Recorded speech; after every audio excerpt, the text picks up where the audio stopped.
es que tenemos la experiencia a distancia, creo que para muchos es una gran novedad, en donde en este momento tenemos 248 participantes, tanto de la UNAM como de otras instituciones y universidades del país, y hoy en día, con esta modalidad a distancia, contamos con participantes de otros países. Esperemos que esta actividad genere inquietud en estudiar la problemática relacionada al estudio, manejo y conservación de la fauna silvestre a través de la presentación por expertos de muy diferentes áreas.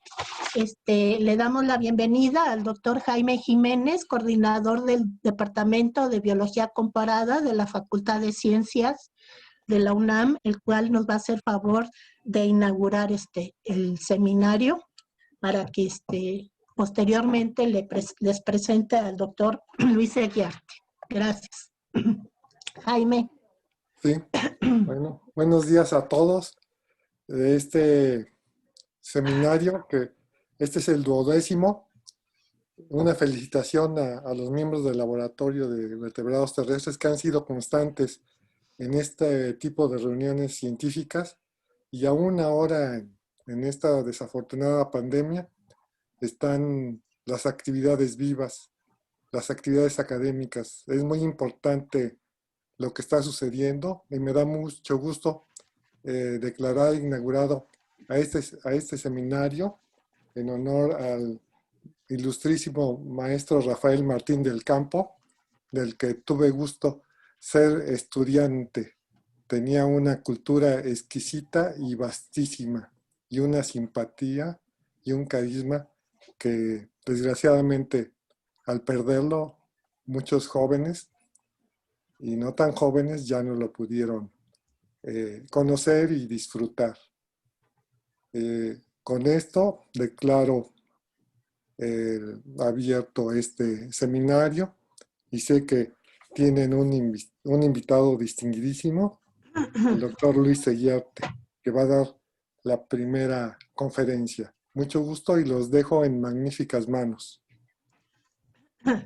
Bueno, antes de iniciar esta plática y la presentación del doctor Eguiarte, no quisiera que se me pasara darles las gracias a una gran, vasta gente que nos ha apoyado en esta nueva experiencia que es la presentación del seminario a distancia, que bueno, esperemos que pueda contribuir a promover el estudio de la fauna silvestre tan diversa que hay en este país. Quiero darle las gracias a Nancy, a Iris, a Aquiles, a Margarita, Noé, a Ciela y a Alejandro por su colaboración. A todos nos ha costado trabajo, ¿no? Conocer todos estos nuevos plataformas, ¿no?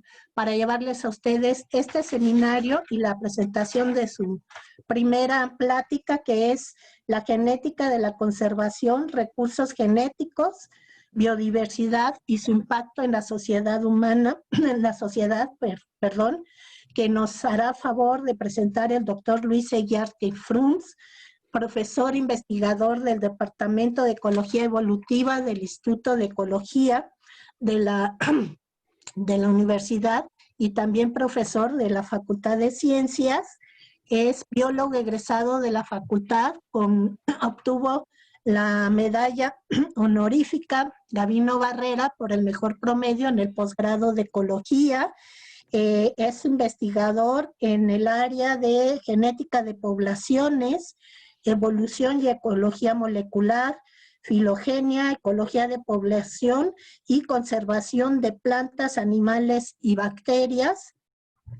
Ha tenido un gran apoyo a la formación de estudiantes de diferentes niveles y obviamente ha tenido una vasta aportación en publicaciones científicas, como es su reciente aportación sobre la importancia que tiene hoy en día los conocimientos en bioinformática, secuenciación y genómica. Agradecemos mucho su participación en estos tiempos de pandemia y que la comunicación es todo a distancia. Te agradecemos mucho tu participación, doctor Luis Aguiarte, y bueno, te dejamos el micrófono. Gracias. No, gracias, gracias a ustedes. Bueno, pues en primer lugar, gracias por la invitación a los organizadores. Estoy muy honrado y gracias por la generosa introducción. Y efectivamente lo que yo les quiero platicar es cómo la genética, en particular la genética de poblaciones y más recientemente los métodos genómicos, cómo nos están ayudando a mejorar nuestro entendimiento tanto de la biología como de la biología de la conservación. Y voy a hablar no solo de animales, sino voy a dar algunos ejemplos de plantas, obviamente algunos ejemplos de animales y hasta algún ejemplo en bacterias. Entonces, lo que voy a hacer ahorita es poner mi presentación. Espérenme un segundo.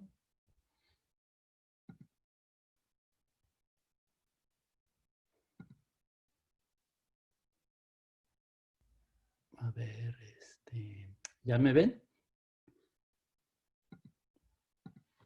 A ver, espérenme. Todavía no se proyecta, doctor. Ok, ahí voy.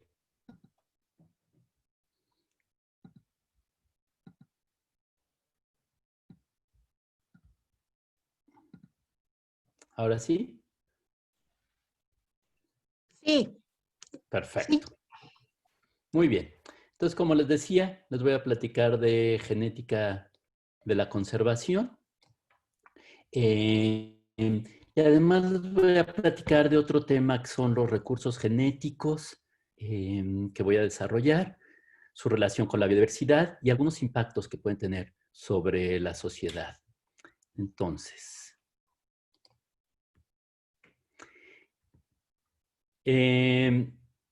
lo primero que les quería decir es esto. México, como todos ustedes saben, tiene una altísima diversidad biológica y esto, por un lado, es una especie de problema, ¿sí? Porque tenemos tantas especies y tanta variación genética dentro y entre las poblaciones que esto genera, pues, muchísimos endemismos. Todo esto es muy interesante, pero esto también nos distrae y ha hecho que avancemos más lentamente que otros países menos diversos en entender nuestra biodiversidad y, por lo tanto, tener bases racionales para la conservación, ¿sí? Entonces, para la genética y la conservación, creo que es importante comenzar a platicar sobre un poco de la teoría básica de la genética de poblaciones. Entonces, por ejemplo, esta es una figura, se ve un poco pixeleada, y es porque la tomé de un viejo artículo que publicamos hace como 30 años, mi profesor, el doctor Daniel Piñero y yo. Y lo que tratábamos en esta figura era relacionar varias cosas, ¿sí? Queríamos relacionar el tamaño de las poblaciones, ¿sí ven? Si las poblaciones había pasado por lo que se conoce como cuellos de botella, o sea, reducciones recientes en su tamaño poblacional. Dos medidas de variación genética que voy a utilizar mucho, la heterocigosis esperada en Hardy-Weinberg y el polimorfismo, y luego dos medidas diferentes del funcionamiento de las poblaciones, del funcionamiento reproductivo, en este caso en realidad en relación a la adecuación masculina, el volumen de semen por eyaculado y el porcentaje de espermatozoides con deficiencias. Entonces, básicamente lo que les quiero mostrar es que en las poblaciones más pequeñas tenemos una reducción en la variación genética, la heterocigosis, que es una medida de 0, como aquí ven abajo, cuando no hay nada de variación genética, y podría llegar a valores muy altos, hasta 1, si hubiera una cantidad muy grande de alelos y cada individuo tuviera alelos diferentes, ¿no? El polimorfismo aquí lo tengo en %, es un polimorfismo de 10 en la población más grande, 10%, 4.3 en la población más chica, y en esta otra población es de 0, ¿no? Y vean que la menor variación genética correlaciona con un menor volumen por eyaculado y con una mayor proporción de espermatozoides defectuosos.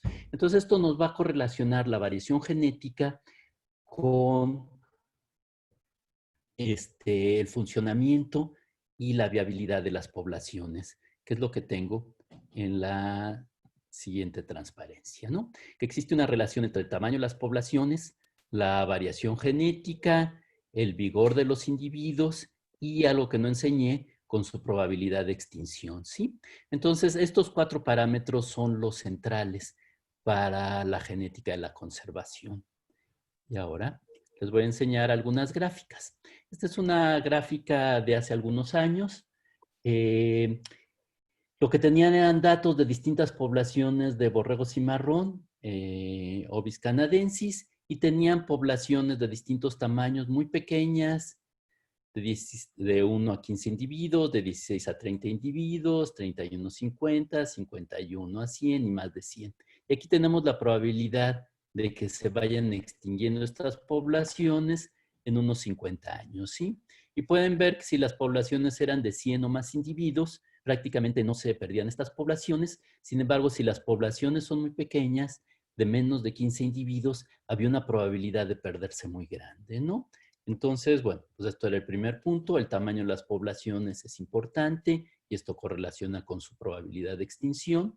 Y estos son otros datos experimentales para 2 grupos de organismos modelos, para los ratones y para las moscas drosófilas. Y aquí tengo una medida que llamamos el coeficiente de endogamia.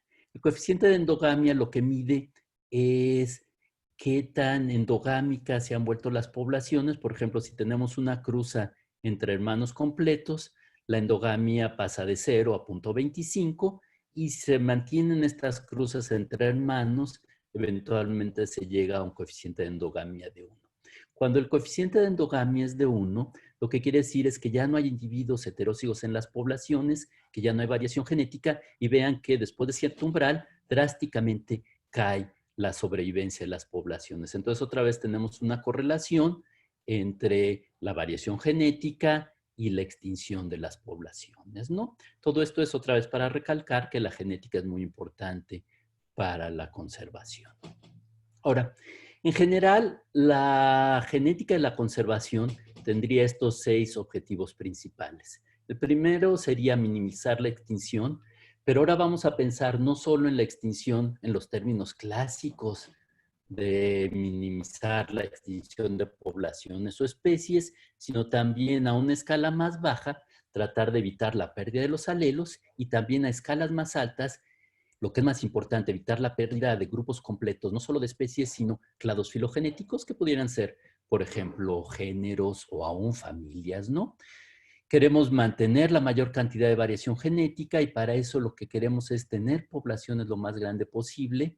Esto tiene que ver con el tamaño efectivo de las poblaciones, un parámetro central en la biología evolutiva que voy a platicar un poco. Y mantener el flujo genético. Entre más flujo genético existe entre poblaciones similares, se puede mantener más y más variación genética. Y esta variación genética es importante por muchas razones, en particular para mantener la capacidad de adaptación. También lo que queremos es evitar la endogamia y sus efectos dañinos, en particular la depresión por endogamia. Ahorita les voy a platicar un poco de esto, pero básicamente cuando hay mucha endogamia, los individuos son más homózigos para genes que pueden ser deleterios y esto aumentaría lo que se conoce como la depresión.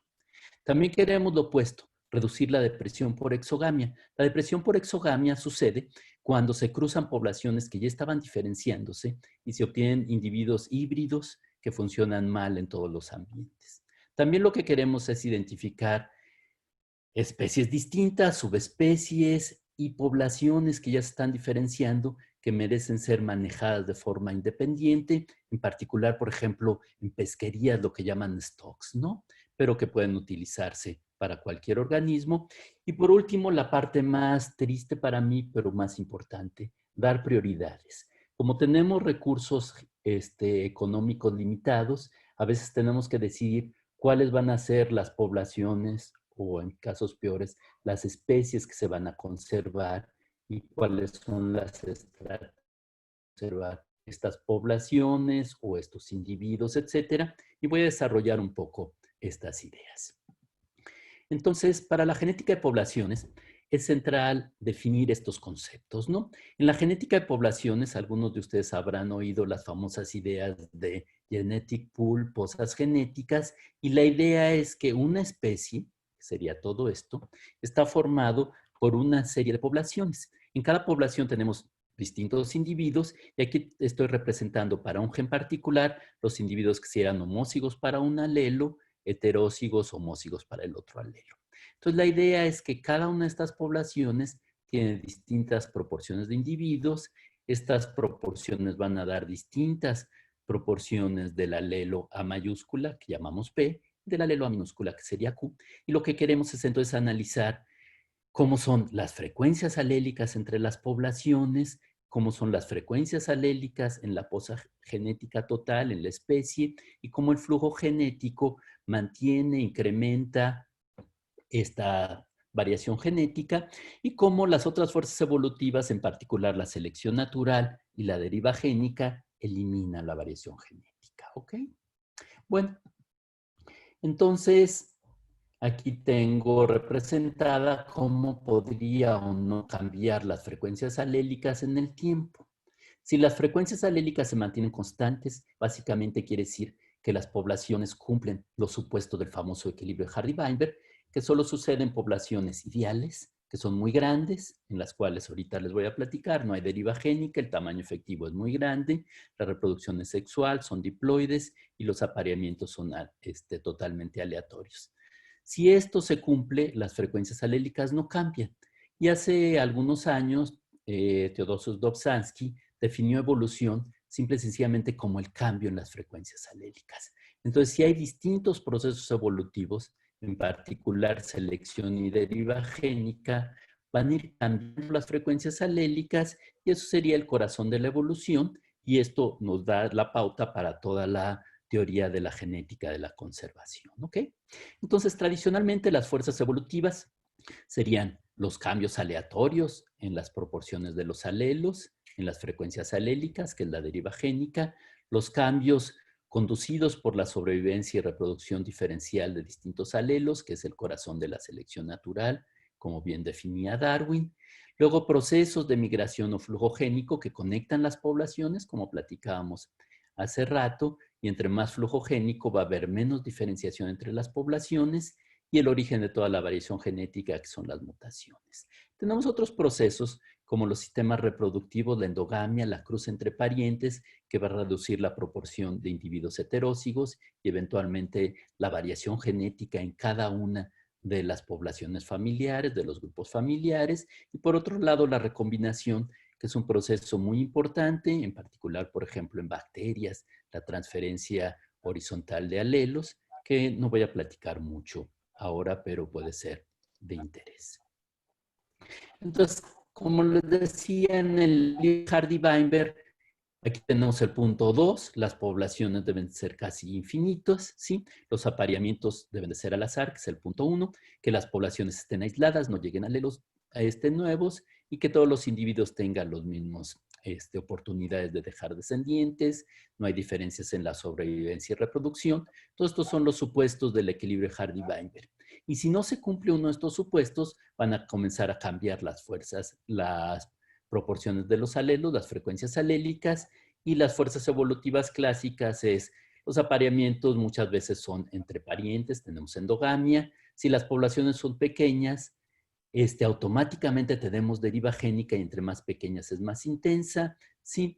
Por otro lado, las poblaciones no están aisladas, tenemos migración y la selección natural puede ser muy importante. Entonces, pues un ejemplo clásico de selección natural, muchos lo conocerán, las polillas estas europeas, Biston betularia, que tenemos la forma clara.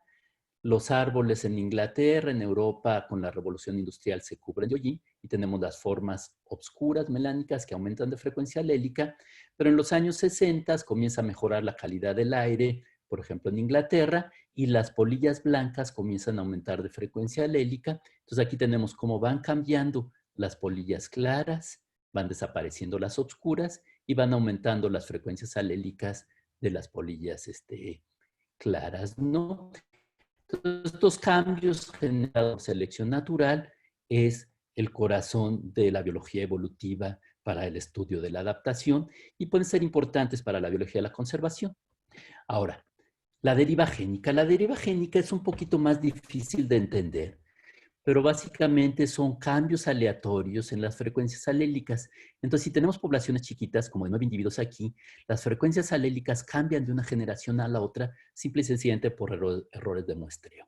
Piensen que la poza genética es una bolsa llena de canicas, blancas y negras, cada color representa un alelo distinto, y se imaginan que si sacamos muchas canicas, al final se van a mantener las mismas frecuencias alélicas, la mitad blancas y la mitad negras, pero piensen que sacamos poquitas. Si sacamos poquitas, vamos a tener fuertes fluctuaciones en las frecuencias alélicas. Imagínense que solo sacamos 4 canicas, eso querría decir que las 4 pudieran de ser de un solo color, blanco o negras, a lo mejor tenemos 3 negras y una blanca o al revés, pero estas diferencias se deben al azar, ¿sí? Y estas diferencias siempre las vamos a tener en todas las poblaciones naturales, aunque si las poblaciones naturales, este ruido va a ser menor. Aquí pueden ver aquí abajo para un tamaño efectivo de 50, ¿no? Entonces, entre menor sea el tamaño efectivo, las frecuencias cambian más violentamente y esta es una de las principales causas de los problemas que tenemos en las poblaciones reducidas y para la biología de la conservación.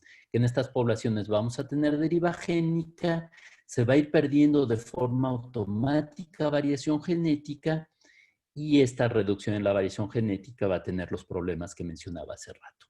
Entonces, esta es una figura clásica de cómo se va perdiendo la variación genética como función de la variación original, ¿sí? Como función del tiempo, estas son generaciones, y como función del tamaño efectivo de las poblaciones. En particular, vean, poblaciones muy chiquitas, con 10 individuos, la variación genética se pierde rápidamente y de hecho en solo 14 generaciones ya se perdió la mitad de la variación genética, ¿no? Entonces, esta reducción en la variación genética es lo que va a ser muy importante para la conservación de poblaciones muy pequeñas, en particular las que tenemos, por ejemplo, en zoológicos. Y aquí pues, se ven muy divertidos los rinocerontes, pero se dan cuenta que están corriendo hacia su extinción, ¿no? Bueno, entonces, no solo para la biología de la conservación es importante la genética de la conservación, sino todos los aspectos ecológicos. Y Gilpin hace varios años, hace unos 30 años, propuso esta idea de los vórtices de la extinción, que aquí tengo una versión que sacaron mis alumnos, Marta Rocha, Jaime Gasca, hace más de 10 años. Y la idea son estos vórtices de la extinción. La idea es que las poblaciones pueden comenzar a reducirse, ya sea por cambios ambientales naturales o generados por los humanos, degradación ambiental, cambio climático natural o cambio climático global. Esto va a reducir un poco el tamaño de las poblaciones, va a comenzar a actuar la deriva génica, se reduce el tamaño efectivo, actúa más deriva génica y comienza a actuar la depresión por endogamia, se reduce aún más el tamaño efectivo, comienza a haber subdivisión. Entre las poblaciones van quedando aisladas, todavía hay más deriva génica, más pérdida de variación genética y eventualmente comienza a haber también estocasticidad demográfica. Esto quiere decir que a veces algunas poblaciones dejan más o menos hijos por puro azar, o imagínense en unos casos extremos que todas las poblaciones de rinocerontes de repente nada más hay puros machos, entonces por más que se entusiasmen esos machos, no van a poder dejar descendientes, ¿no? Y esto eventualmente va a conducir a las extinciones. Entonces, imaginan, es como le jalamos a un excusado, va dando vueltas y eventualmente las poblaciones se pierden, se van al caño, y esto ilustra el problema conjunto tanto de cosas totalmente ambientales y ecológicos con aspectos genéticos. Ahora, en nuestro laboratorio desde hace muchos años hemos implementado técnicas genéticas para estudiar la biología de la conservación y todas estas técnicas genéticas trabajan con los distintos genomas que tienen los organismos. Entonces, en animales y en plantas y en hongos tenemos mitocondrias, que son genomas circulares. En animales tiene una tasa de sustitución muy alta, en plantas no es tan alta su tasa de sustitución. En plantas hemos utilizado mucho como marcador genético los cloroplastos, que también son circulares, también tienen herencia generalmente materna, ¿sí? Y los genes nucleares pueden ser muy importantes, ¿sí? Especialmente cuando los machos o las hembras tienen distintas tasas de dispersión, ¿sí?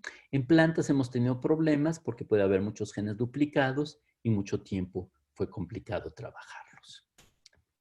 Entonces, esta es una gráfica que muestra los dos estadísticos que les había mencionado sobre la estimación de la variación genética, ¿sí? Aquí abajo tenemos la heterocigosis esperada en Hardy-Weinberg, que ya habíamos descrito, ¿sí? Que va de 0 si no hay variación genética a, como les decía, teóricamente podría llegar a 1, pero en general estos son los valores más altos que se encuentran, 0.20, en microsatélites tal vez 0.40, y la proporción de los hipolimórficos. Esta proporción es el número de genes que resultan polimórficos de todos los que analizan. Y si ven, hay una clara correlación entre las dos medidas. Los invertebrados que tienen tamaños efectivos de poblaciones muy grandes pueden tener mucho más variación genética en general que los vertebrados, en particular los mamíferos. Y por ejemplo, estos son datos antiguos de humanos, pero actualmente sabemos que estaba sobreestimado. Los humanos tenemos muy poca variación genética y las plantas hay mucha variación. Las hierbas pueden tener más variación genética que algunas plantas de vida larga. Yo he trabajado, bueno, nuestro grupo de trabajo, el laboratorio, otros investigadores, muchos años con agaves, y en los agaves encontramos otra vez la misma correlación. A mayor heterocigosis, mayor número de los hipolimórficos. Alguna excepción son los estudios que se han realizado con microsatélites, que pueden detectar, como les decía, mayor variación genética, mayor heterocigosis. Pero bueno, en general las dos medidas son robustas. Esto quiere decir que en general casi todos los organismos tienen tamaños efectivos grandes, pero siguiendo con esta correlación de variación genética y tamaño efectivo, tengo aquí una tabla de un estudio viejo que hicimos, una revisión, en la cual mostrábamos que las poblaciones que han pasado por fuertes reducciones, cuellos de botella, muchas veces no tienen o no se puede detectar variación genética, aunque con métodos más modernos casi siempre podemos detectarla. Ahora, la genética de la conservación usualmente considera que hay dos posibles estrategias de conservación in situ y ex situ. Esto simple y sencillamente quiere decir que podemos tratar de mantener a las poblaciones en sus comunidades originales, eso sería in situ, y la otra idea es tomar muestras de las poblaciones naturales y llevarlas a bancos de germoplasma, jardines botánicos, zoológicos, etcétera, colecciones, por ejemplo, de esperma en mamíferos y otros animales que nos pudieran mantener parte de la variación. El problema es que realmente son muy caros y son complicados, porque luego se te puede ir la luz y se te descongela el ultracongelador donde tenías todas las muestras, etcétera, ¿no? Entonces, nuestra recomendación es tratar de hacer conservación in situ y pues para eso hemos tratado de dar una serie de reglas, ideas, etcétera, ¿no? Entonces, les voy a presentar algunos resultados de algunos estudios que hemos hecho en México en plantas y animales. Y nada más quería mencionarles el primer estudio, creo que se hizo sobre genética de la conservación. En realidad fue una revisión que sacamos en la revista de la Facultad de Ciencias, la revista Ciencias, que escribimos mi asesor, aquí está Daniel Piñero, Miguel Martínez Ramos, colectando en los Tuxtlas, Astrocarion mexicano, una palma, y resumimos la teoría y nuestros primeros avances en este articulito que llamamos Leones vemos, genes no sabemos. ¿Sí? Posteriormente publicamos, por ejemplo, este artículo del gen a las reservas biológicas y un par de artículos con esta palma, Astrocarion mexicano, que resumimos en este artículo en la revista Heredity, donde decíamos que básicamente, como tienen mucha variación genética las poblaciones, con algunos individuos se puede tener una buena representación. Estos árboles tropicales, estas palmas no tienen tanta diferenciación, sin embargo, ex situ no sería práctico, porque realmente se necesitarían jardines botánicos gigantescos para conservar los 50 individuos por poblaciones, las 10, 20 poblaciones que habría que conservar. Y lo mejor sería tratar de mantener las reservas. Aún las pequeñas pueden ser útiles, sin embargo, entre más grandes podríamos tener mayores tamaños efectivos, especialmente para árboles tropicales que fueran relativamente raros.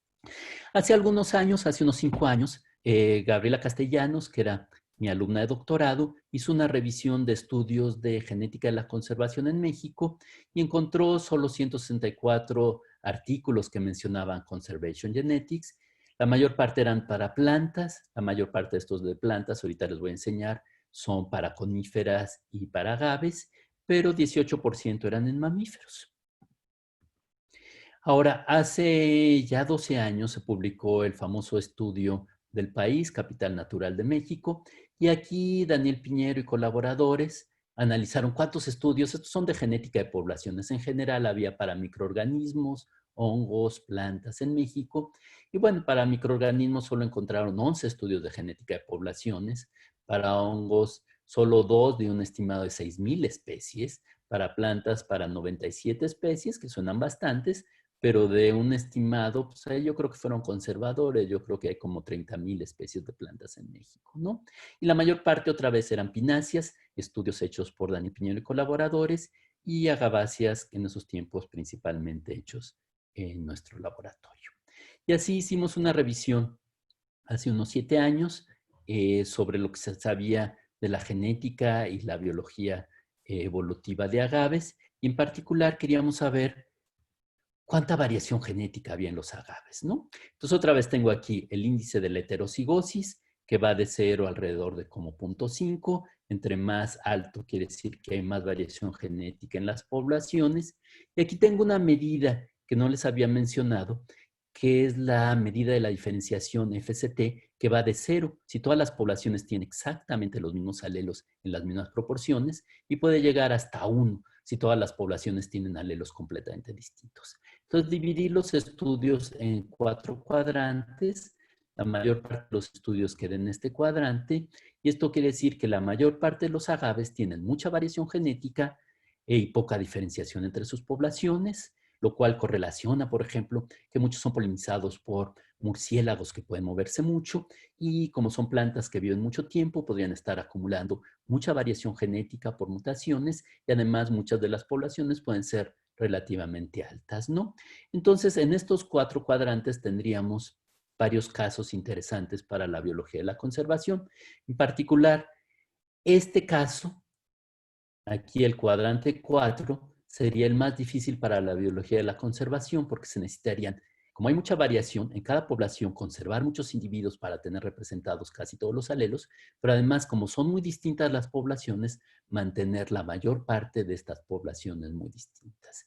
El caso más sencillo, aunque lo tengo entre comillas, porque siempre hay miles de bemoles, serían, por ejemplo, estas especies que tienen poca variación genética y poca diferenciación. Por ejemplo, aquí se ve agave cocuy, es un agave que crece en Venezuela, que los venezolanos lo utilizan para producir un tipo como de mezcal, que a mí me parece espantoso, pero bueno, esto a ellos les entusiasma mucho, ¿no?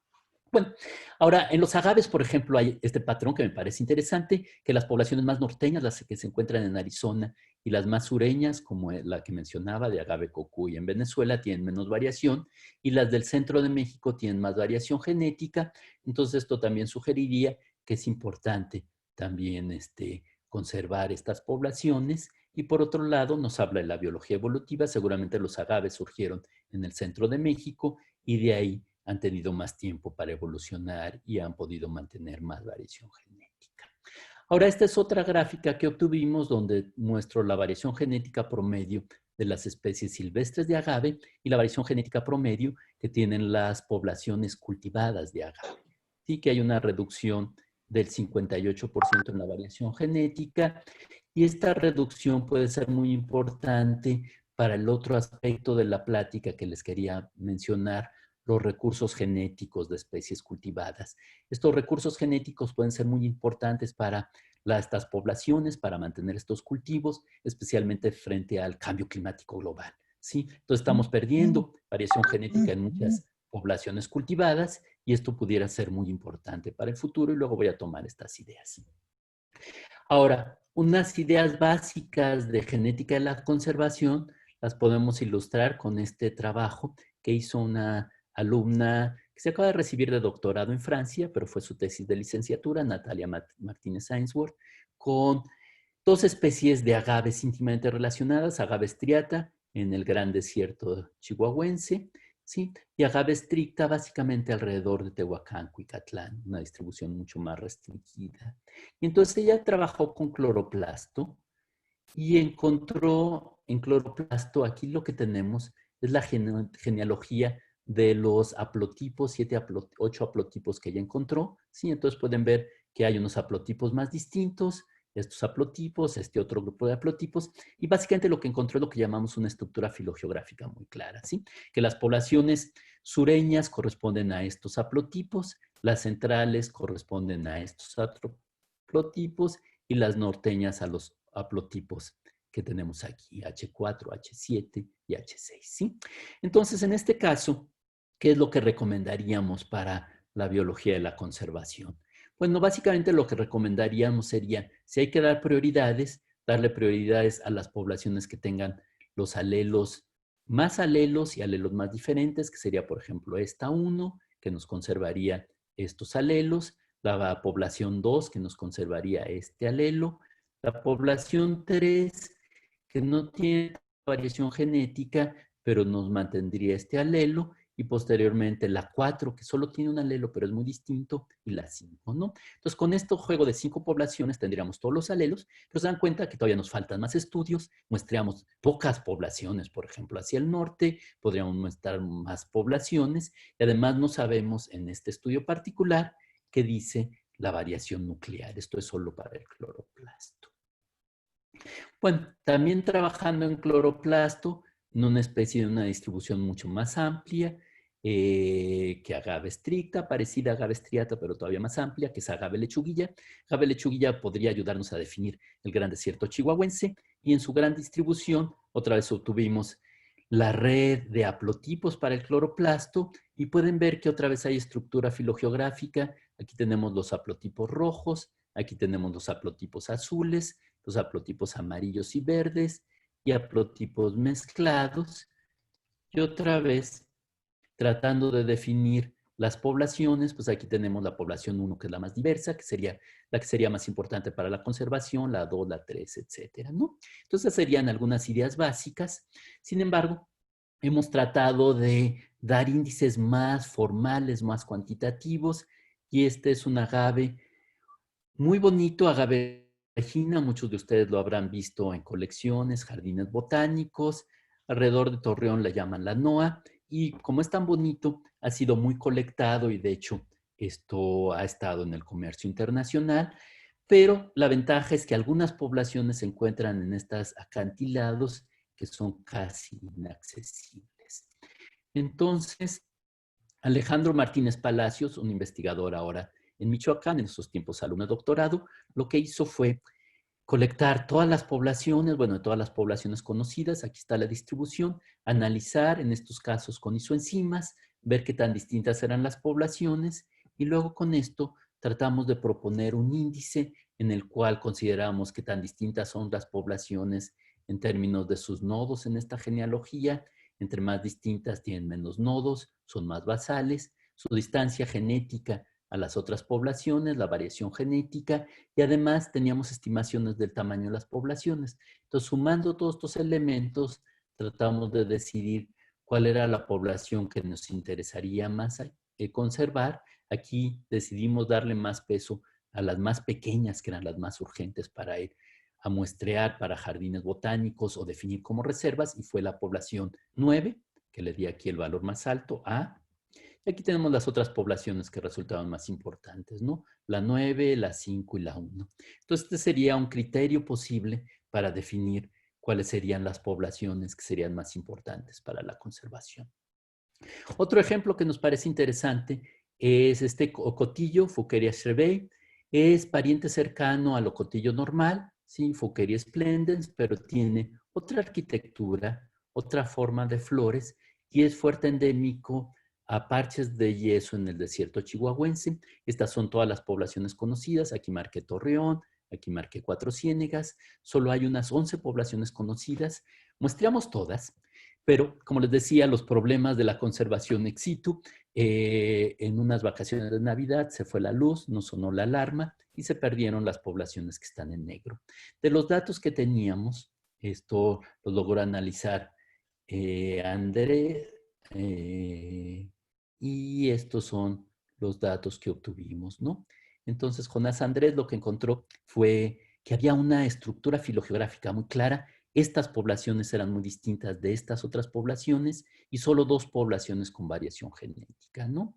Entonces, bueno, pues estas 2 poblaciones son las más importantes para la biología de la conservación y las que necesitaríamos conservar a fuerza sería esta de Lisias, la naval, la 3 que tiene un alelo más distinto, pero en general consideramos que no hay más de 10,000 individuos en esta especie en total, ¿sí? Y realmente estas poblaciones no tienen en la práctica ninguna medida de conservación, ¿no? Se encuentran junto a la carretera, la gente echa cascajo, llantas ponchadas, etcétera, y están en fuertísimo peligro de extinción. Bueno, ahora, lo que hizo Gabriela en su revisión fue, ok, y de todos los mamíferos, ¿de cuáles hay más estudios?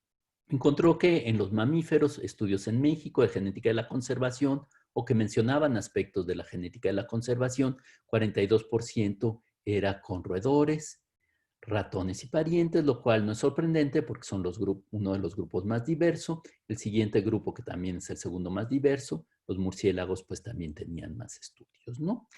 Ahora, Gabriela, en su doctorado, lo que hizo fue estudiar los famosos perritos llaneros o perritos de las praderas, ¿sí? Esto aquí está, no está imitando un perrito de las praderas, lo que está es haciendo una trampa para huellas de mamíferos en 4 ciénegas y publicó sus estudios, sus resultados en varios trabajos y les voy a platicar algunos de los resultados más interesantes.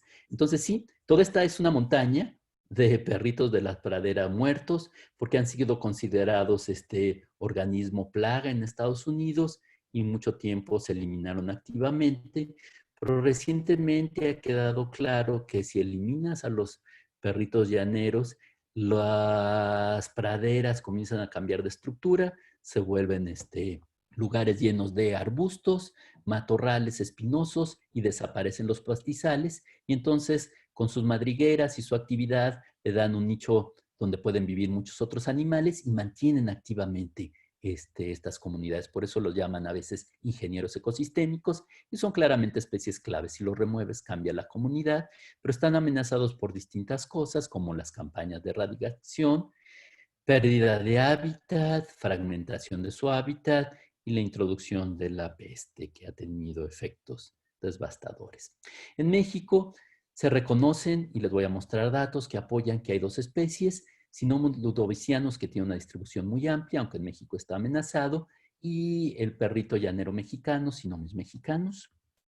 Y aquí si ven en este mapa la distribución, ludovicianus tiene una distribución muy amplia, toca hasta Canadá, ¿sí? En toda esta región, límite entre las rocallosas y las praderas. En México toca y entra en varias localidades de Chihuahua, Sonora, y esta distribución muchísimo más restringida es Sinomis mexicanus, que es una especie, como vamos a ver, en fuerte peligro de extinción, ¿sí? Los niveles de variación genética los describimos para las 2 especies, para distintas poblaciones, y realmente todas las poblaciones tienen mucha variación genética, excepto, por ejemplo, para la mitocondria en Sonora, que no encontramos variación genética, lo cual corresponde con su carácter marginal en el extremo de la distribución. Y los microsatélites, que en general sí encontramos bastante diversidad, tanto en el de la distribución amplia, los ludovicianos, como en mexicanos. Y lo que utilizamos fueron distintos análisis bayesianos tipo structure, y lo que se ve aquí, entonces con distintos colores, todo esto es ludovicianos, que hay una diferenciación clara entre las poblaciones de Chihuahua, las de Sonora, las de Nuevo México y las de Colorado, y mexicanos, que es claramente distinto. En mexicanos encontramos, son datos para la mitocondria, diferencias entre la población de Los Ángeles y la Trinidad y las demás, y luego con los microsatélites también encontramos diferenciación paralela, las de Chihuahua, claramente distintas de las de Sonora, ¿sí? Claramente distintas de los mexicanos y claramente la población de Los Ángeles distinta a las otras poblaciones. Bueno, por ejemplo, encontramos cosas muy interesantes, otra vez una correlación entre el tamaño de la población, corresponde con Este es el área de la población, que corresponde también con el tamaño de las poblaciones y la variación genética esperada y observada. Las poblaciones con más variación genética son las que tienen áreas más grandes, ¿no? Bueno, no voy a platicar muchos, pero se puede construir de los datos de distribución los modelos de distribución potencial. Si dado el clima, podemos ver cómo es la distribución esperada, los nichos que prefieren los perritos y cómo cambiarían en el tiempo en distintos escenarios de cambio climático global. Y lo que pueden ver son la reducción al año 2050 y la reducción al año 2070, que en todos los modelos se reduce muchísimo y las poblaciones más estables serían esta, la Soledad y LT, la Trinidad. Y lo que hicimos fue utilizar no solo las medidas de variación genética, sino medidas de densidades de las poblaciones, tamaño de las poblaciones, qué tan lejos estaban de carreteras, uso agrícola, y por otro lado, lo que tendríamos es cuánto se van a conservar estas poblaciones, ¿no?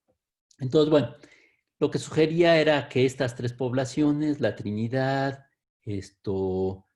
AT, que es Artesillas, y la Soledad serían las más importantes.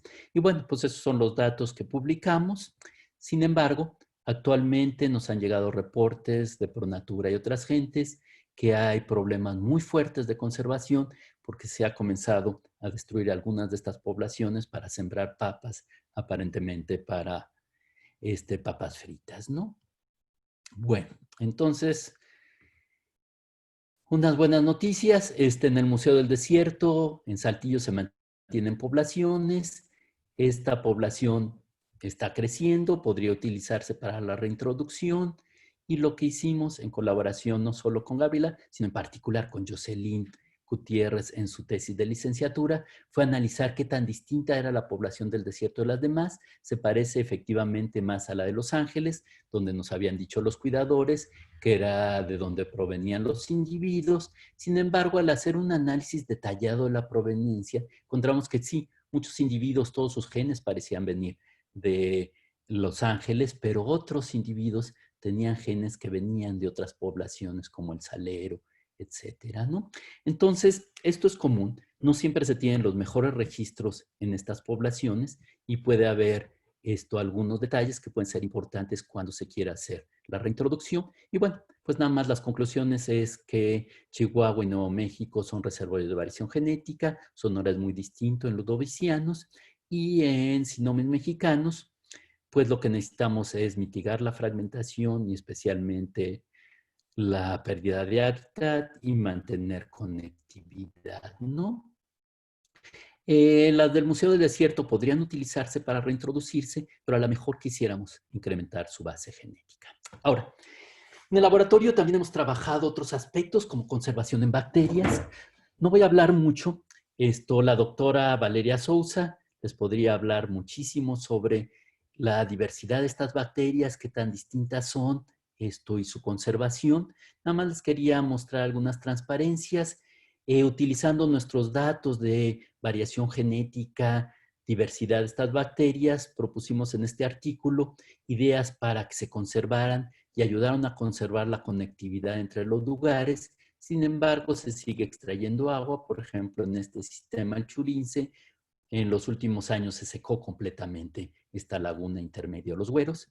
Y lo interesante es que no solo tenemos muchos organismos distintos, sino en cada poza tenemos organismos muy diferentes. Las afinidades de estos organismos siempre son marinas, ¿sí? Sin embargo, cuando utilizamos las secuencias para reconstruir relojes moleculares, casi siempre encontramos que los linajes de Cuatro Ciénegas son muy distintos y por lo tanto son únicos en el planeta, nos remiten a la historia antigua de la Tierra, sí, y son muy importantes para la conservación, para su conservación. Sin embargo, toda una parte del valle, en particular toda esta área de la mariposa hacia el Churince, se está secando y necesitamos medidas drásticas para la conservación del agua. Ahora, hace algunos años, hace exactamente 10 años, Allendorf y colaboradores propusieron que utilizáramos no solo los marcadores genéticos clásicos, como isoenzimas, secuencias de DNA, secuencias nucleares o de mitocondrio, cloroplasto o microsatélites, sino comenzáramos a trabajar con el genoma completo, ¿sí? Entonces decían que debíamos de pasar de los marcadores tradicionales, que son muy laboriosos y al fin de cuentas muy caros, a trabajar cada vez más con ya fuera los genomas completos o técnicas que llamamos a veces de representación reducida, como GBS, rat sequencing o distintos chips que hay disponibles, que les voy a enseñar algunos datos en unos momentos, ¿no? Entonces, con esta idea, pensamos que era una idea excelente y hace, pues sí, alrededor de 10 años comenzamos a implementarlas y en general los estudios los hemos realizado otra vez en colaboración con mi profesor y gurú, el doctor Daniel Piñero, y con otros colaboradores, mi otro gurú, el doctor Rafael Lira de la FES Iztacala, a trabajar distintas plantas que son muy interesantes porque no solo son muy importantes para nuestra alimentación y la alimentación del mundo como el maíz, sí, sin embargo también además, adicionalmente tenemos poblaciones silvestres de las cuales podemos eventualmente buscar genes que nos ayudarían para distintas adaptaciones frente al cambio climático o para distintas plagas, etcétera. Y además tenemos todavía un montón de lo que llaman en inglés land races, lo que llamamos coloquialmente razas criollas, razas locales, que están adaptadas a distintas condiciones. Y nosotros hemos trabajado mucho principalmente con maíz silvestre, que sería el teocintle, pero también tenemos estudios con frijoles, que fue el primer proyecto que comenzamos a trabajar con Daniel Piñero, con agave.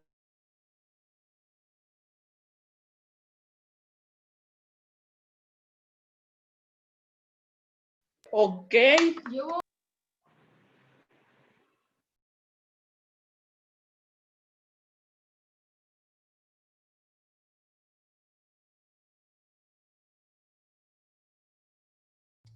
Ok.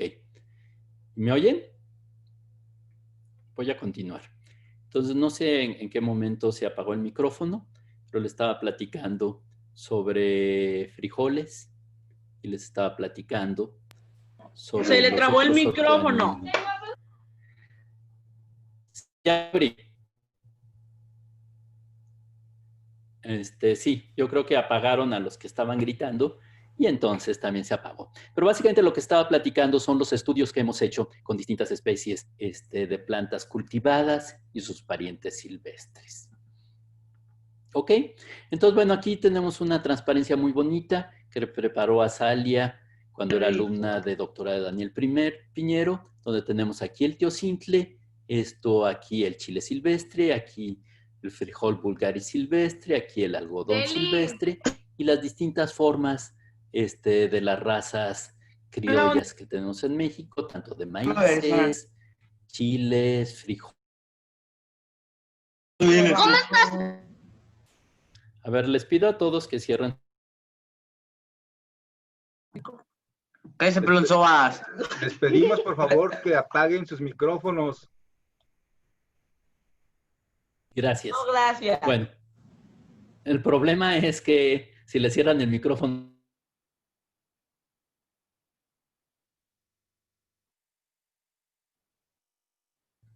cerrado. En el Face se meten. Bueno.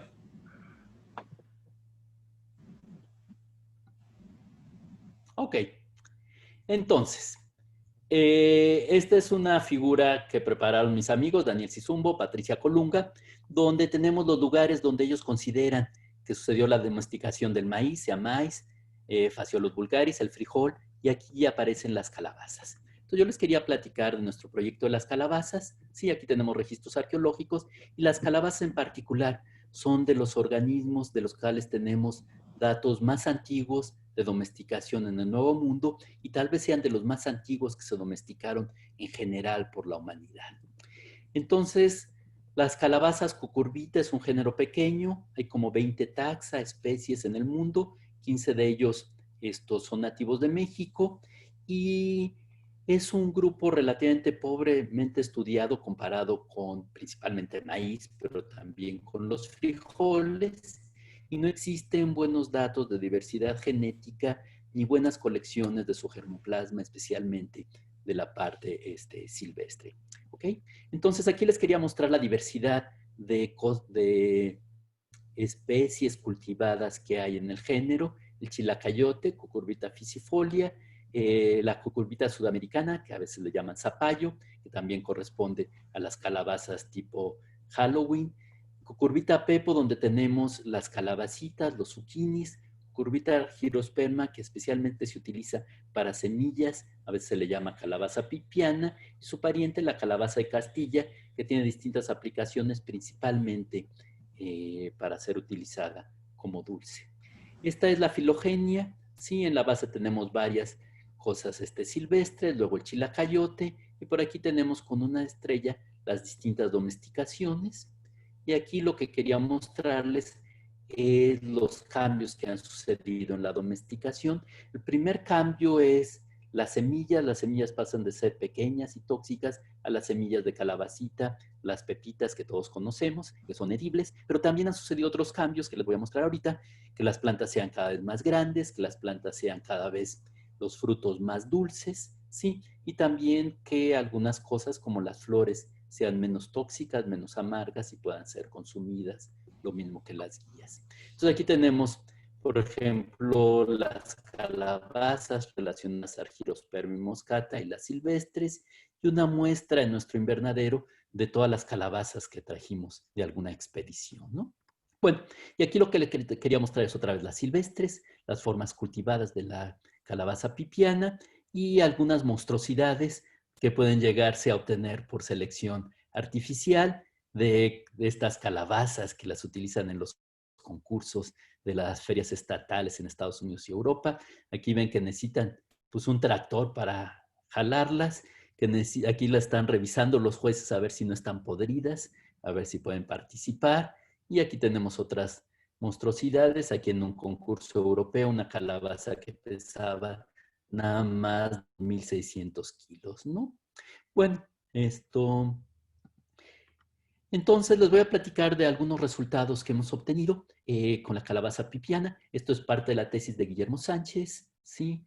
Que espero se reciba en estos días de doctorado. Y otra vez las silvestres, las cultivadas. Y aquí están las semillas de las cultivadas, las semillas de las silvestres, vean que son mucho más chicas. Y aquí las semillas de dos colectas que creíamos por su morfología que eran silvestres, aunque eran un poquito más grandes, y vamos a ver que representan plantas cultivadas que se han escapado. Entonces, estas son las muestras que tenemos analizadas para este primer estudio. Y este primer estudio, lo que trabajamos fueron con los marcadores que ya he platicado, los microsatélites. Los microsatélites detectan mucha variación genética. Encontramos un poquito más de variación genética en la silvestre que en la cultivada, lo cual no es sorprendente. Acuérdense que en los agaves había una reducción del 50%, pero aquí la reducción es muchísimo menor. Esta es una tabla complicada, pero aquí está la variación genética en las cultivadas y las silvestres, nada más para mostrar que efectivamente algunas poblaciones cultivadas tienen menos variación genética, como esta de Yucatán, otras más, como esta de Sinaloa, y algunas silvestres, como esta de Guerrero, tenían menos variación genética, o esta de Sinaloa, que luego resultó que en realidad era escapada, más variación genética. Ahora, aquí tenemos el famoso análisis de structure, que con métodos bayesianos agrupa los organismos y puede definir que me dé una división de solo dos categorías en las cuales distinguía las silvestres de veras de las cultivadas, pero vean que ya utilizando otras categorías nos puede dar dos grupos de cultivadas o tres. Y mapeando los tres grupos de cultivadas en México, encontramos que hay un grupo, los azules, que se encuentran principalmente en la costa y en Yucatán, otro grupo que se encuentra en casi todo México y un grupo más pequeño en el norte de México, que sería este grupo genético morado, ¿sí? Aquí lo que tenemos es una especie de árbol filogenético, es un dendrograma. Las silvestres forman un grupo claramente separado. Aquí tenemos las dos supuestas silvestres que eran escapadas, y lo que muestra claramente es que todas las cultivadas tienen un solo origen, lo cual sugiere una sola domesticación. Y luego, utilizando mapas de distribución potencial, lo que queríamos era saber dónde tendríamos la domesticación. Entonces, para esta calabaza en particular no se encuentra, no hay una distribución potencial hacia Tamaulipas, pero todas estas áreas se encontraban en el presente y en el Holoceno hace unos 6.000 años cuando sucedió la domesticación. Entonces realmente estos mapas de distribución potencial no resultaban muy informativos porque realmente toda esta área podría ser el área de domesticación. Entonces lo que decidimos era utilizar más marcadores, ahora sí genómicos. Utilizamos una técnica GBS con la cual en principio obtuvimos 16.000 distintos genes, si quieren, distintos SNP, distintos marcadores. Y con estos marcadores, ya puliéndolos y utilizando los más confiables, con los 4.700, describimos la variación genética. Otra vez, como hace rato, las silvestres y las cultivadas tienen niveles muy parecidos de variación genética, ¿sí? Pero lo más interesante son estas clasificaciones bayesianas. Otra vez se separan muy bien los silvestres de los cultivados. Los silvestres, de hecho, se separan en dos grupos, los de Jalisco del resto de los silvestres, y los cultivados se separan básicamente en dos grupos y varios intermedios, estos que quedarían hacia el lado de Sinaloa, etcétera, y estos que quedarían más hacia la península. Y otra vez un dendrograma, en este caso construido con Admix, con un programa que se llama Trimix, muestra esta separación. ¿Ok? Entonces, esta se ve la distribución de las poblaciones, las silvestres de Jalisco, distintas de las otras silvestres de México. Estas son las falsas silvestres, que en realidad son escapadas del clado rojo, que es el que dominaría en esta parte de la costa, y hacia el sur y la parte sureña de la costa del Pacífico tenemos el clado rojo. Entonces tenemos dos grupos de domesticadas. Y ahora, estos datos los utilizamos en análisis sofisticados que se llaman de coalescencia, los cuales toman la variación genética en el presente, ¿sí? Ven cuándo se separó esta variación genética y utilizan distintos modelos de simulación para ver cuáles modelos evolutivos explican mejor la variación genética y la distribución geográfica que encontramos. Utilizamos modelos en los cuales hay flujo génico todo el tiempo, contacto secundario o que no hay flujo génico, y donde la domesticación sucedió en Jalisco o en el sur de México. Y encontramos que el modelo más probable, se analiza con el likelihood, sería que todo el tiempo hubo flujo génico, el modelo 1, y que la domesticación sucedió en Jalisco, que además sucedió hace unos 7.000, 8.000 años, que corresponde con los datos arqueológicos, aunque seguimos puliendo los resultados y tenemos análisis más sofisticados que vamos a mandar próximamente a una publicación, sugiere tiempos un poquito más antiguos. Ahora también con calabazas hemos estado obteniendo los genomas. No me voy a meter en los análisis, son muy complicados. Utilizamos plataformas Illumina, PacBio. Estos genomas, lo que hicimos fue armar, por ejemplo, el de Argyrosperma, también el de Moscata, también el de Argyrosperma sororia, la silvestre. Este es el tamaño del genoma. Por ejemplo, hace como un año publicamos la primera versión del análisis en el cual pudimos armar todo el genoma a nivel cromosoma, a los 20 cromosomas. Y analizamos cómo había cambiado todo el genoma en una aparente duplicación en el cual se duplicó todo el genoma hacia cucurbita, hacia las calabazas, ¿sí? Y analizamos la expansión y reducción de distintas familias genéticas. Aquí tenemos las familias que se expandieron, las familias que se redujeron, y lo que tenemos es una anotación de todos los genes, y con estos genes estamos reanalizando nuestros datos de GBS para saber en particular cuáles son los genes que han cambiado en la domesticación. Y bueno, ya para terminar, en el maíz silvestre, el teocintle, hemos estado trabajando en dos gradientes, las poblaciones que van hacia la costa del Pacífico, del centro de México, hacia el área de Jalisco, y las que van hacia Guerrero. En estos gradientes cambia drásticamente no solo la elevación, la altitud, sino también la temperatura. Obviamente hacia la costa es más caliente y también es más húmedo hacia la costa, y también muy estacional. Entonces tenemos todas estas poblaciones colectadas, más de 50 poblaciones, con un chip particular, un método de Illumina. Analizamos 36.000 SNPs, 36.000 marcadores a lo largo de todo el cromosoma. Y en teocintle tradicionalmente se ha dividido en dos subespecies, el de la costa, el más tropical, que sería Parviglumis, y el de las tierras altas mexicana. Y encontramos que mexicana en general tiene un poquito menos de variación genética que Parviglumis, pero realmente hay mucha variación y que las poblaciones tanto de Jalisco como de algunos de los extremos de la distribución, como Rodeo o como la de Xochimilco, pueden tener menos variación genética. Entonces, lo que hicimos fue, con estos 36,000 marcadores, analizar con métodos multivariados cómo se agrupaban las poblaciones y vean que tenemos claramente distintos grupos de poblaciones, ¿no? Las poblaciones del sur de Jalisco, otras en Jalisco, Hola, ¿aquí otras trabaja? poblaciones Ay, le alrededor voy a de echar una Jutla. a mi hija, entonces yo ando asustada. ¿Pueden cerrar su micrófono, por favor?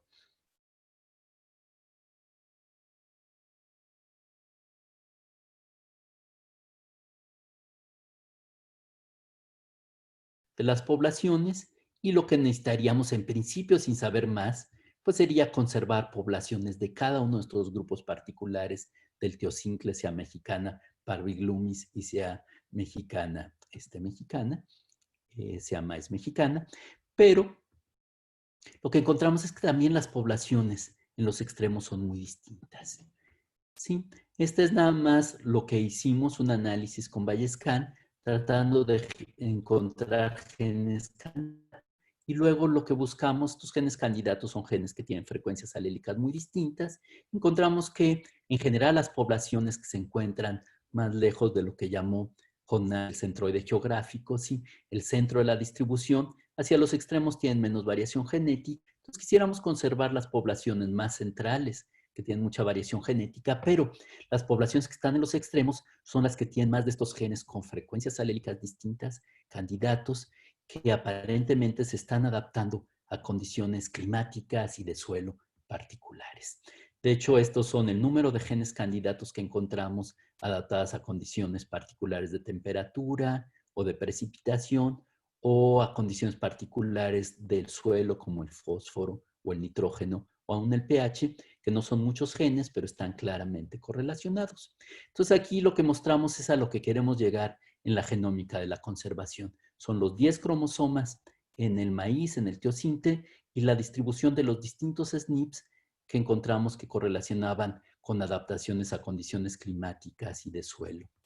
Por ejemplo, aquí tenemos una ampliación de los SNPs que correlacionan a condiciones climáticas y los SNPs correlacionan a condiciones climáticas y al fósforo y nitrógeno del suelo, que aumenta mucho el número de SNPs. Hay otros SNPs con frecuencias alélicas distintas, posiblemente adaptados a otras condiciones que no medimos, por ejemplo, plagas, por ejemplo, enfermedades, etc. Entonces, y bueno, lo que tenemos es, por ejemplo, pedazos del cromosoma donde se agrupan estos genes que seguramente son importantes para otros procesos como evolutivos y las diferencias en el fósforo entre mexicana y Parviglumis.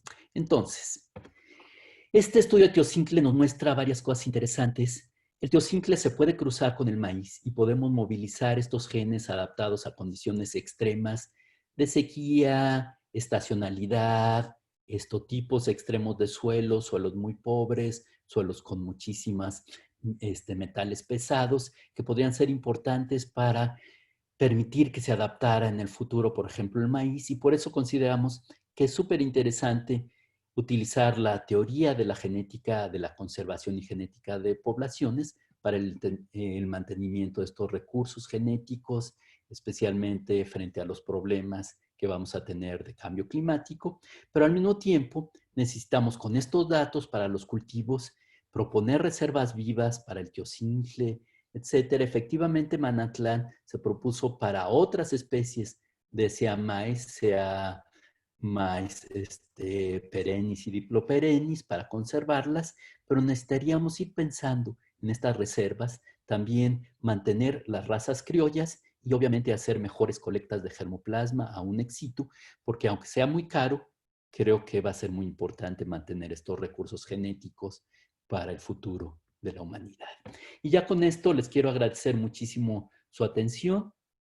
Otra vez agradecer a los que nos invitaron a la Facultad de Ciencias, a todos, otra vez a todos por su atención, y los organismos que han financiado recientemente la CONABIO muy generosamente, la de GAPA en la UNAM, algunas colectas con el proyecto UCIMEXUS, algunos estudios iniciales por el CONACYT, una colaboración a Nuyes Ecos con Francia y el Instituto de Ecología, y bueno, muchísimas personas, en particular mi esposa, la doctora Valeria Sousa, Rafael Lira, Daniel Piñero y todos los alumnos que mencioné y otros que se me ha pasado. Y bueno, ya con esto voy a dejar de compartir esta pantalla y vamos a pasar a esto, pues si tienen algunas preguntas, ¿no? Sí. ¿Qué tal? Bueno, le damos un agradecimiento al doctor Luis Enrique Aguiarte.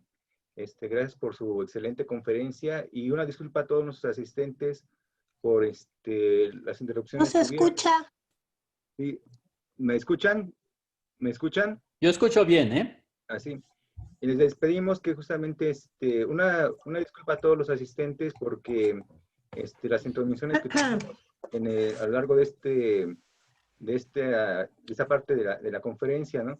Es la primera vez que hacemos un evento en Zoom, entonces realmente no somos expertos en esta dinámica, pero No se escucha. estamos controlando, el audio está activo.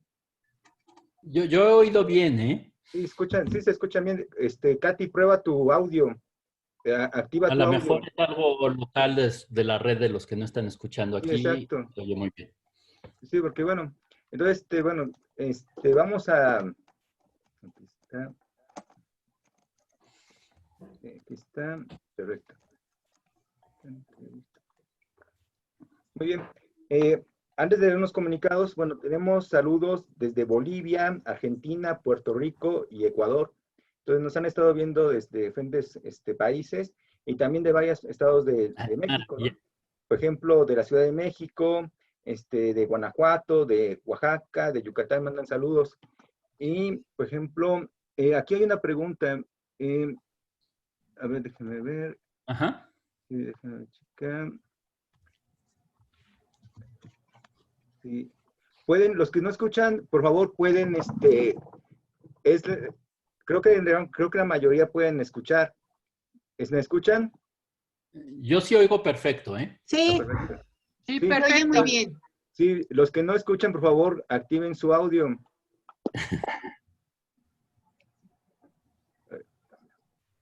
Perfecto.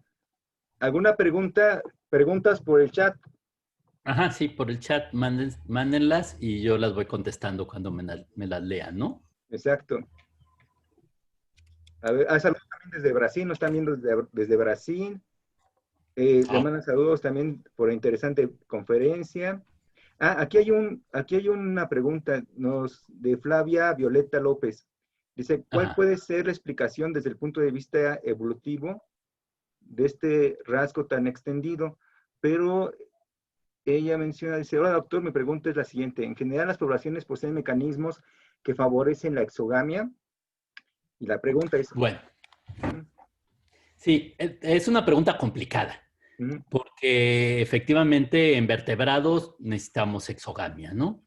Y esto, el corazón, son la que a veces llamamos carga genética, estos genes recesivos deleterios. Entonces, al revés, hay plantas que tienen una carga genética muy grande, por ejemplo, las coníferas o los agaves, si los autofertilizas se abortan casi todas las semillas, pero al revés tenemos plantas que regularmente se autofecundan, ¿no? Entonces, por ejemplo, muchas plantas cultivadas, el trigo, la cebada, el arroz se autofecundan. Entonces, obviamente varía y por eso es muy importante también la parte de la historia natural, ¿no?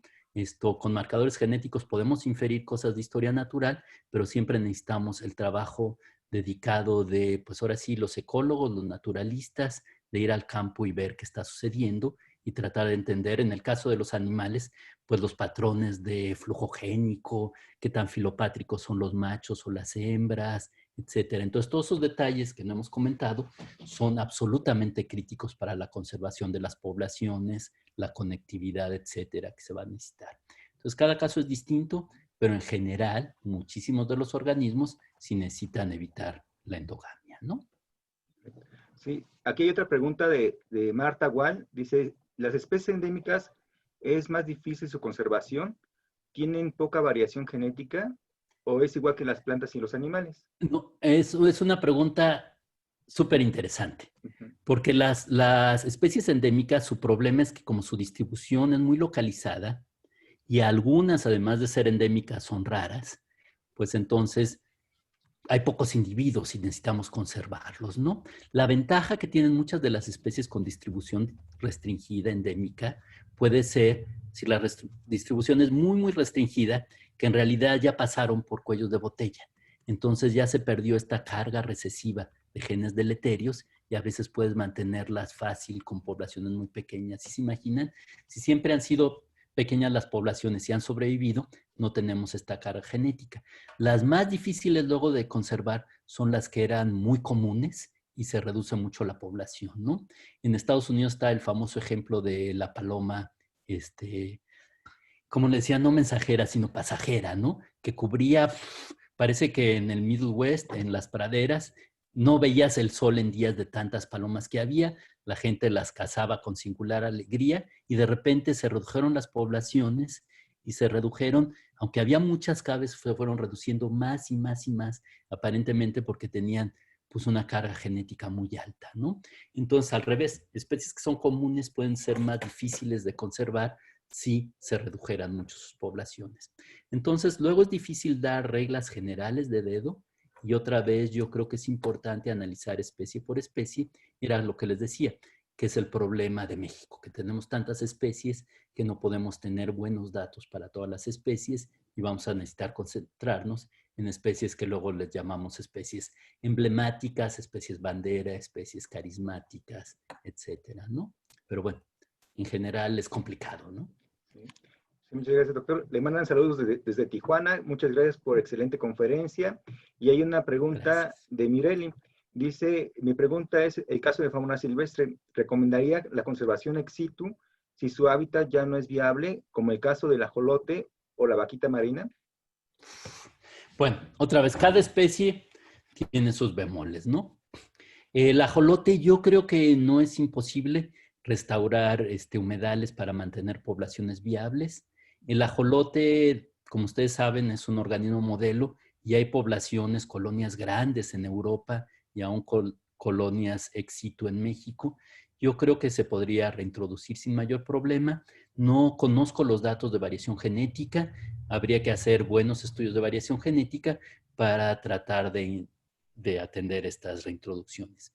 El caso de la vaquita es muchísimo más complicado, ¿no? No sé nada de su biología real, no sé si se pudieran mantener ex situ poblaciones, pero yo creo que sería muy difícil mantener poblaciones viables. Pues necesitaríamos pues como un Aqua World o algo así, nada más para la vaquita, y tengo entendido que es muy difícil mantenerla en cautiverio, que necesita moverse mucho. Entonces, cada caso particular necesita sus estudios y algunos puede ser relativamente trivial. No es trivial, pero es mucho más sencillo. Bueno, por ejemplo, hay algunos peces que se han mantenido muy bien, aunque sus pozas se han secado, porque yo creo que previamente ya habían pasado por cuellos de botella, ¿no? Pero otros organismos donde tenemos que hacer un esfuerzo extraordinario por su conservación, ¿no?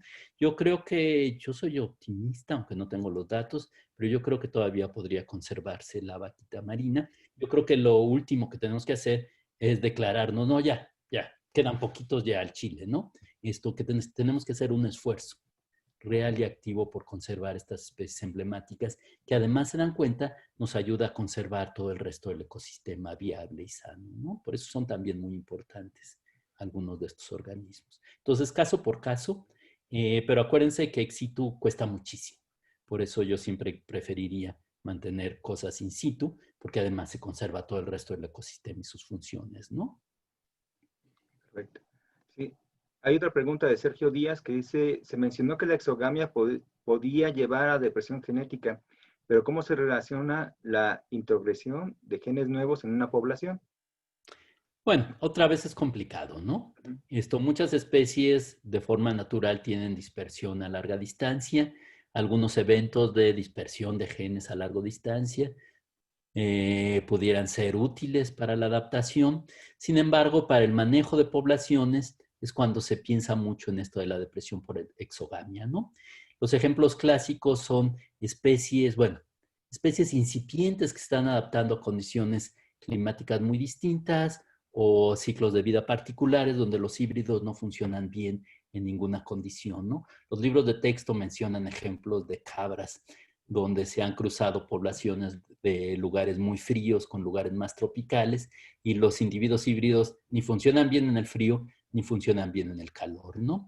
Entonces, lo que tenemos que tener es mucho cuidado cuando hagamos reintroducciones de evitar que comience a haber este tipo de mezclas de distintas formas incipientes de diferenciación para mantener la adaptación local en la medida de lo posible, aunque las poblaciones que sean relativamente parecidas, pues sí habría que promover, porque un poco de flujo génico, esto evita completamente la divergencia por deriva génica, incrementa la base de variación genética y podría ser más eficiente la selección natural, ¿no?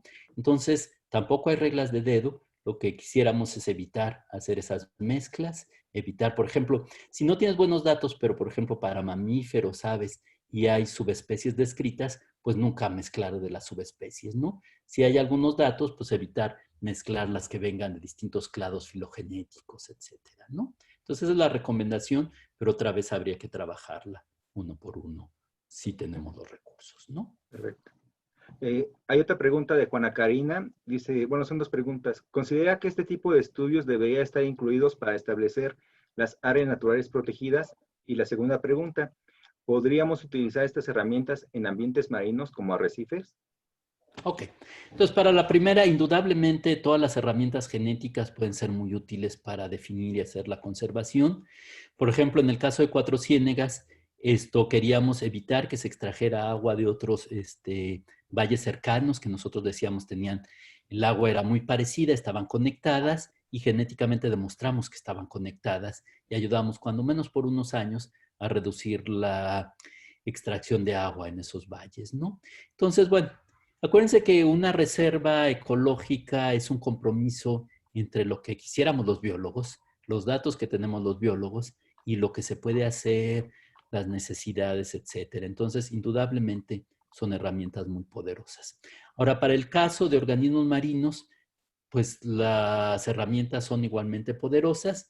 Muchos organismos marinos, no todos, pero tienen dispersiones muy grandes por vías marinas. Entonces, muchas veces no tenemos tanta diferenciación, pero indudablemente en cosas como arrecifes de coral, toda la gran diversidad de peces que puede haber, serían importantísimas las herramientas genéticas y tradicionalmente en peces se han utilizado mucho las herramientas genéticas para definir los famosos stocks, ¿no?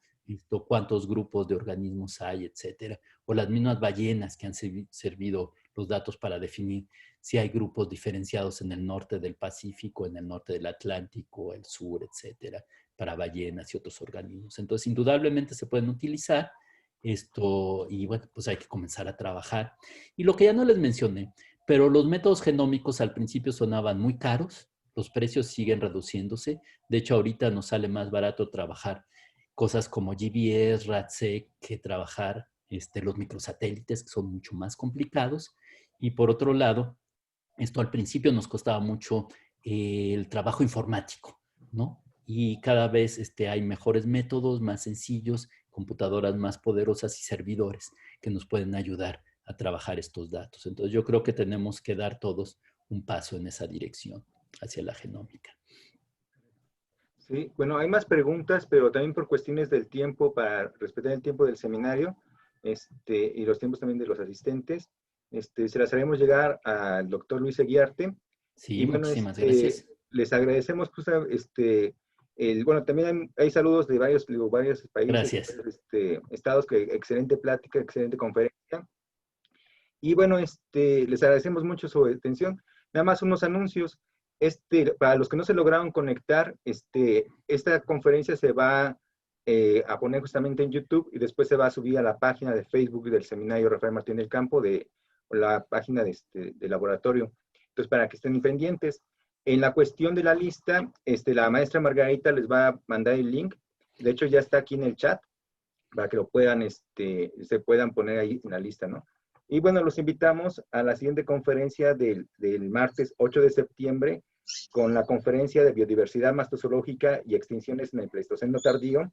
impartida por el doctor Joaquín Arroyo Cabrales.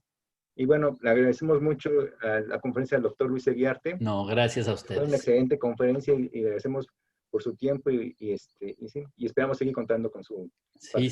seguro. Les mando un abrazo a todos. Y les mandamos un abrazo. Muchísimas gracias a todos los que se conectaron. Exacto. Cualquier cosa pueden encontrar en realidad también fácil mi email buscando en la UNAM, pero también mándenlos ahorita para que se junte la lista de todas las dudas y comentarios. Un abrazo. Muchas gracias. Gracias, Luis. Gracias. Hasta luego. Muchas Hasta luego, gracias. muchas gracias. Gracias. Buena tarde. Gracias. Hasta luego. Gracias.